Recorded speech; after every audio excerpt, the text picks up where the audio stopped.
I rise today in support of bipartisan legislation, the Foreign Adversary Communications Transparency, or FACT Act.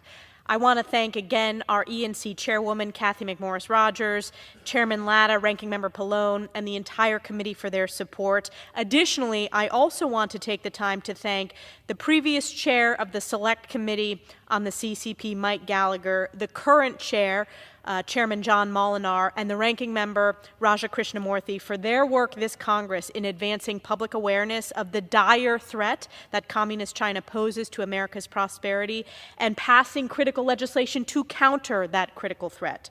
Communist China is using every tool at its disposal to conduct a coordinated campaign to surveil and collect information on Americans. One of the ways that the CCP is doing this is through infiltrating our telecommunications and technology markets.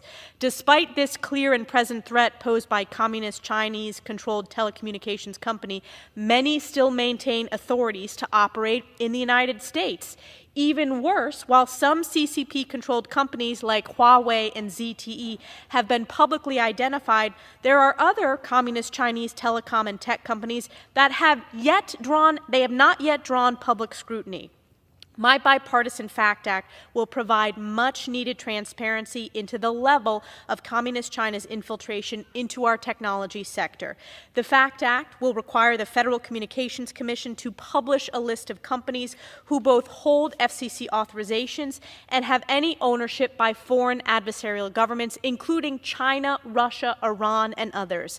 This public disclosure will help to shine a light on the malign access and influence Communist Chinese companies have inside our tech and telecom markets. We cannot allow companies controlled by the CCP or other foreign adversaries to have unfettered and unknown access to our telecommunications infrastructure.